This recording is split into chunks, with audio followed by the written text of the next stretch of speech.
என் அன்பில் நிலைத்திருங்கள். தெய்வமே, எமது அன்பு எங்களுக்கென்றும் நிரந்தரமானது. உமது அன்பை ரசித்து ருசித்து பார்த்தவர்கள் அன்பை விட்டு விலகிச் செல்ல மனதே இல்லாமல் இருந்தார்கள். மோடி என்றும் இருக்க வேண்டும் என்று ஆசைப்பட்டார்கள். மக்கு பின்னால் வந்தார்கள். எதிர்பார்த்து காத்திருந்தார்கள்.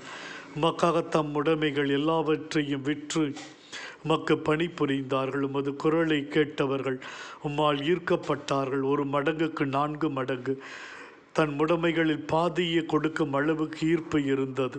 பாவம் கொடுக்கும் சுகத்தில் இருந்து உமது அன்பால் ஈர்க்கப்பட்டு அனைத்து பாவச் செயல்களையும் விட்டுவிட்டு உமக்கு சாட்சிகளாக மாறினார்கள். உமது அன்பு என்றும் தங்களுக்குரியதாகும் என நம்பி உமக்கு எதிராக பாவம் செய்திருந்தாலும் திரும்பி வந்தால் அவர்களை மன்னிப்போடு இரக்கத்தோடு அன்போடு ஏற்றுக்கொள்வீர் என்கிற மனதிடம் இருந்தது. ஆண்டவரே, எங்களுக்கும் அது அன்பில் நிலைத்திருக்கும் நல்ல மனதை தந்தருளும். நாங்கள் பரிசுத்தராய் வாழும் பொழுது, பக்தியாய் ஜீவிக்கும் பொழுது, தினமும் திருப்பலி குடும்ப ஜெபத்தில் நாங்கள் இணைந்து வாழும் பொழுது முடிந்த உதவிகளை தேவையில் இருக்கிற ஏழை எளியவர்களுக்கு நாங்கள் செய்யும் பொழுது உமது அன்பில் நாங்கள் என்றும் இணைந்திருக்கிறோம். உமது அன்பில் எங்களுடைய நல்ல வாழ்வில் பிறரையும் இணைக்கக்கூடிய மனதை தந்தருளும் சுவாமி. ஆமே.